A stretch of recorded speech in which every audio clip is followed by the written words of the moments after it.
Hi friends, welcome to my honey stories. నేను మీ Lakshmi. Mister monster 74 episode. Bed మీద పడేసి ఎక్కడికే పిల్లులా జారిపోతున్నావు అని నడుమును చేతిలో ఆంచి యాటిట్యూడ్ లుక్తో అడిగాడు జై. ఏంటి నీ రుబాబ్ అసలు అని కోపంగా అరిచింది. అరిస్తే చెండాలు ఒలిచేస్తా చూసుకో. నాకే కాఫీ అని కషాయం ఇస్తావే, నీకెంత బలుపే అంటూ దగ్గరకు వచ్చాడు. లుక్ జై, నా మీద మ్యాన్ హ్యాండ్లింగ్ చేస్తే మర్యాదగా ఉండదు అని బెడ్ మీద నుంచి కిందకు జంప్ చేసింది. అబ్బో, ఏం చేత్తావేంటి, మరీ రేపులు గట్రా సేయకు, నాకస్సలే భయ్యం అంటూ గుడ్లు మెటకరించాడు జై. నీ ఆలోచనలు ఎప్పుడు అక్కడే తగలబడతాయా అని గయ్యిన మీద పడింది. హలో, నేనేమి ముసలి ముంజును కాదే, వలపు దానిమ్మ అంటూ చేతిలోకి తీసుకున్నాడు. ముసలివాడివైనా నీకు ఆ యావ పోతుందంటే నాకు డౌటే అంది. పోకపోతే నీకే కష్టమే పిల్ల అంటూ బుగ్గ మీద పెదవులతో రాశాడు. చెస్ట్ మీద చేతులు ఆంచి వెనక్కి తోస్తూ, నాకెందుకు కష్టం, నీకు కాబోయే మతిలేని శ్రీమతికి కదా కష్టం అంటూ దెప్పి పొడిచింది. ఓ అవును కదూ, నువ్వు ఎక్స్ వైఫ్ అవుతావు కదా, ఈ మ్యాటర్ నేనట్టా మర్చితినబ్బా అని థింక్ చేస్తున్నట్టు ఫేస్ పెట్టాడు. బుర్ర తక్కువ కదా తమరికి, అలాంటి మతిమరుపు సహజంలే అంటూ వెక్కిరించింది. అవును మరి, ఇదో ఐన్స్టీన్కి అమ్మమ్మ, మేము బ్రెయిన్లెస్ మరి. గుడ్ క్యాచ్ అంది. ఈ సెకలకేనే మండేది నాకు అన్నాడు. వెళ్ళి చద్దిపెట్టెలో కూర్చో, మంట తగ్గి చల్లగా ఉంటది. చద్ది పెట్టా, అదేం పెట్టే దద్ది అంటూ తన నుదుటితో ఆమె నుదుటిని ఢీకొట్టాడు. ఆహ్, ఇలా టార్చర్ చేస్తే ఏం వస్తుంది నీకు, హ్యాండ్ చూడు ఎలా స్వెల్లింగ్ వచ్చిందో, మొరటోడు అంటూ కరిచింది. మొరటోడు నా మొగుడు అని ఏదో లిరిక్ ఉంటుంది కదే, ఆ సాంగ్ వేసుకో అంటూ కవ్వించాడు.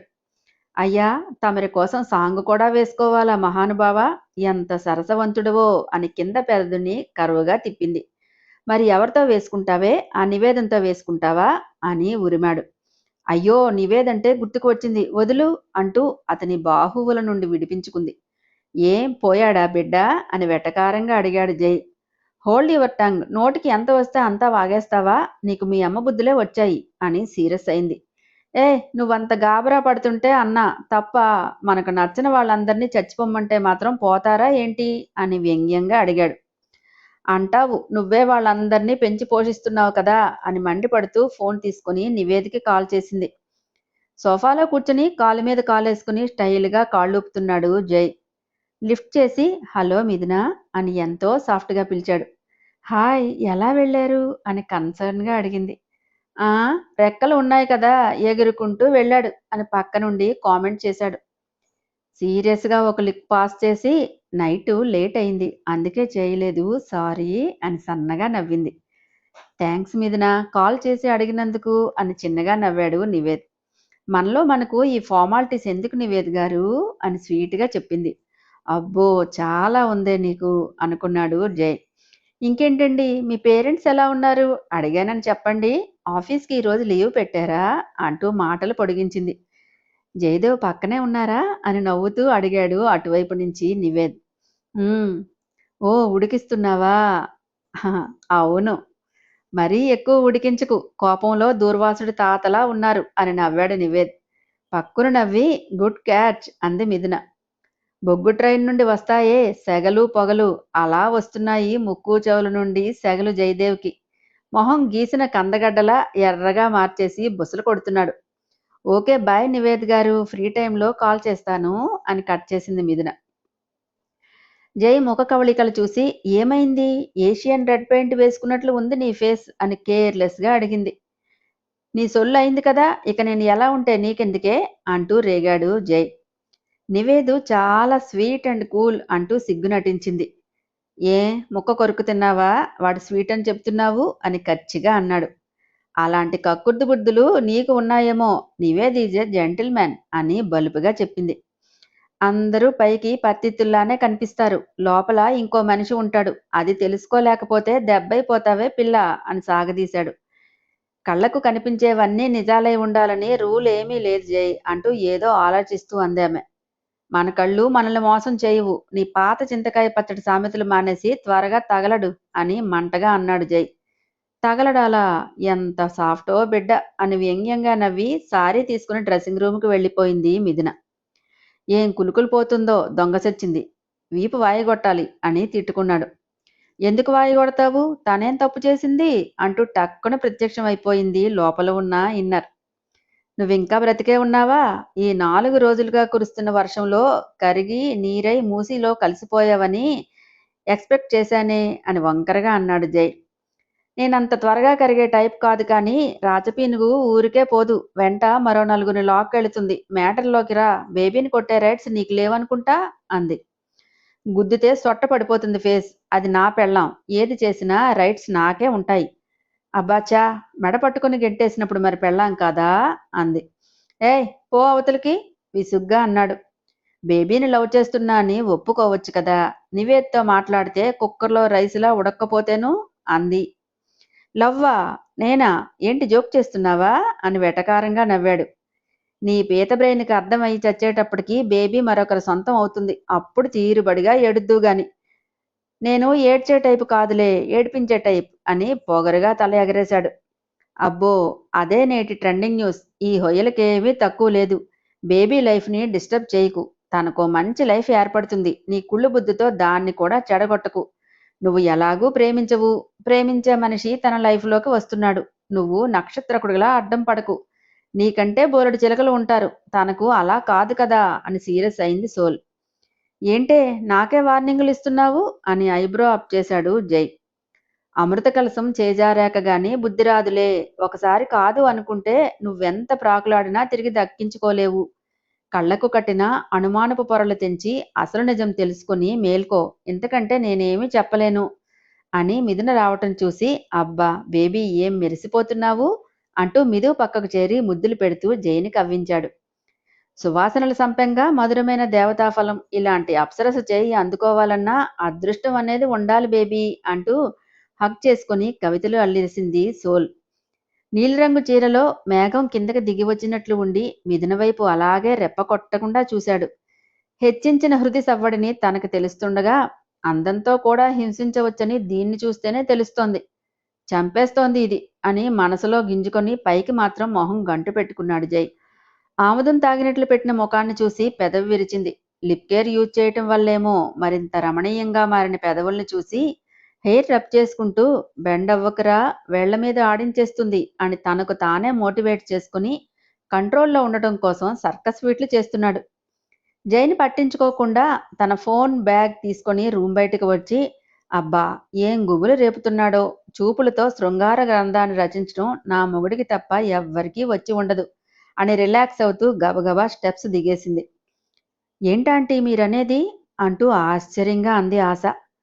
విసుగ్గా మొహం పెట్టి నోరెందుకు అంత బార్లా చాపావు అంది నీరజ. మీ ఇంట్లో అంతమంది తిష్ట వేశారంటే షాక్ అవ్వక ఏం చేయాలి చెప్పండి.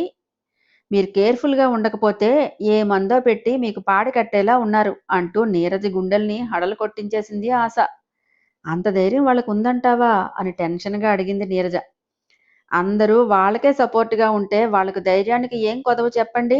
మీరు పోతే దరిద్రం వదిలిందని రిలాక్స్ అయ్యేలా ఉన్నారు అంకులు ఆ ముసలామే అని సాడ్ ఫేస్ పెట్టి చాలాగా చాలా బాధగా ఉందాంటీ మీ పరిస్థితి చూసి. మా ఇంట్లో మా మామ్దే హవా. మా డాడీ ఒక్క మాట కూడా ఎదురు చెప్పరు ఆమెకు. కోట్లకు అధిపతి అయిన మీరు ఏంటా అంటే పూచిక పుల్లతో సమానంగా మారారు అంటూ సింపతి డ్రామా షురూ చేసింది ఆశ. మాడిపోయిన మొహంతో ఏమీ సమాధానం చెప్పలేకపోయింది నీరజ.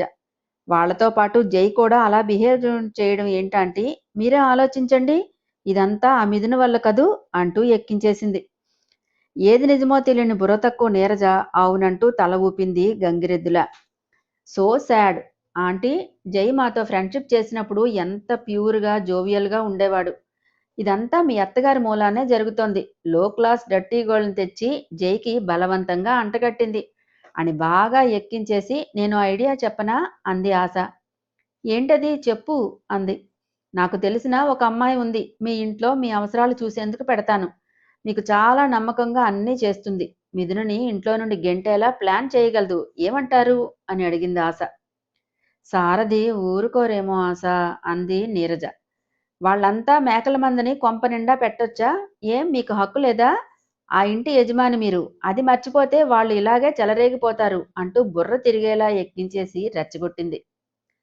అవును, వాళ్ళ కోసం నేనెందుకు భయపడాలి? పంపించు, నేను చూసుకుంటా అని పౌరుషంగా అంది నీరజ. ఎస్ అని ఇన్నర్లో అనుకుంటూ షకీలా అని స్మూత్గా పిలిచింది. తెల్లగా దబ్బపండులా ఉన్న పడుచు వచ్చి నమస్తే మేడం అని వినయంగా నీరజకు దండం పెట్టింది.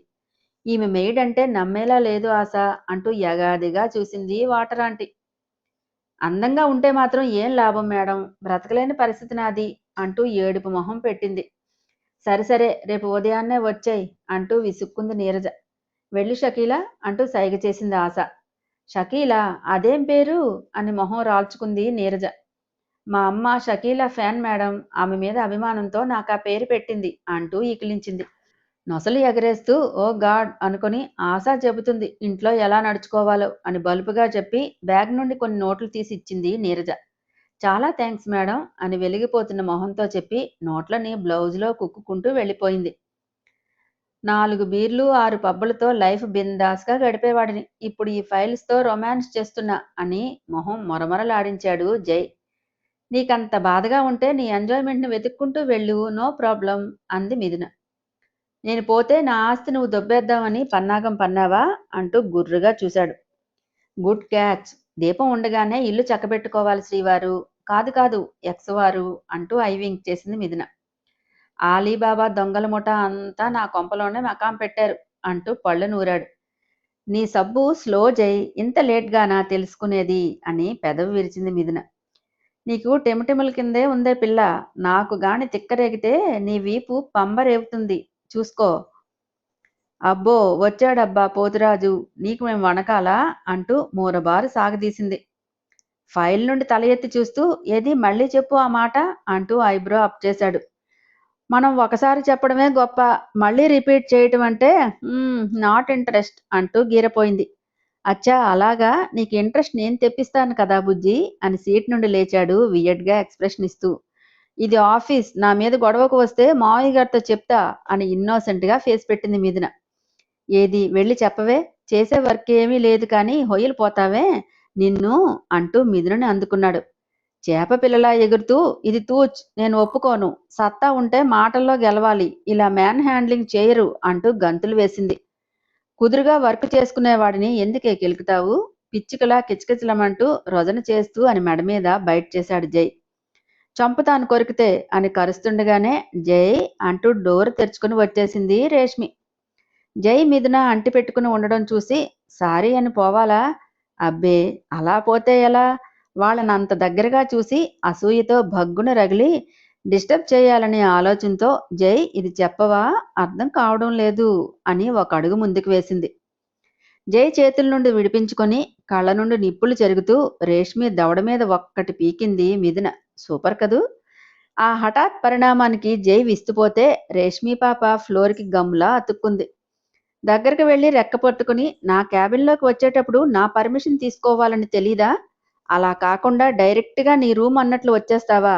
ఏ అంత బలుపుగా ఉందా అని ఇంకో క్షణం గనక నువ్వు ఈ ఆఫీస్లో ఉన్నావంటే ప్రాణాలు తోడేస్తాను.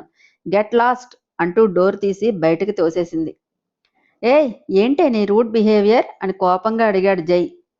మీరు మాట్లాడకండి, ప్రతి అడ్డమైన దానికి బాగా ఆటలుగా ఉన్నాయి. నీకంత కన్సర్న్ ఉంటే వెళ్ళి ఓదార్చు.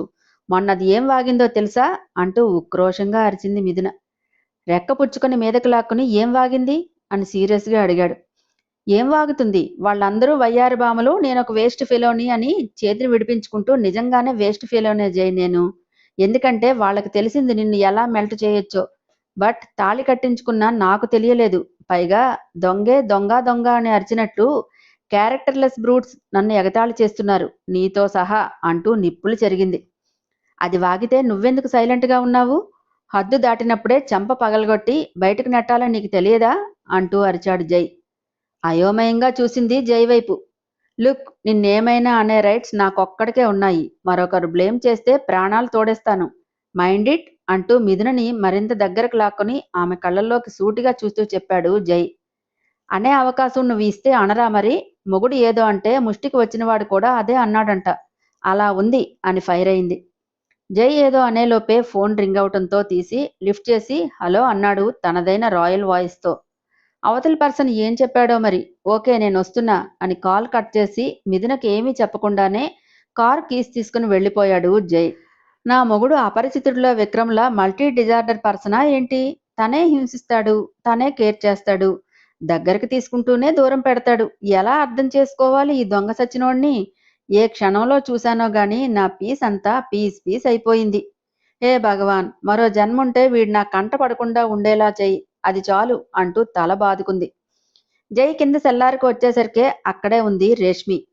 పప్పుబూరు అయిన బుగ్గతో, ఏడవటం వల్ల ఎరుపెక్కిన కళ్ళతో, మనసులో మిదును మీద కారాలు మిరియాలు నూరేస్తూ ఫోన్ ట్రై చేస్తోంది పాప. జైని చూడగానే జై అంటూ బేరమంటూ గుబుక్కున వాటేసుకోవాలనే కాంక్షతో దగ్గరకు చేరబోయిందామె. ఆమె ఆలోచన ముందే కనిపెట్టి బ్యాక్ స్టెప్ వేసి లాగి ఒక్కటి పీకాడు జై.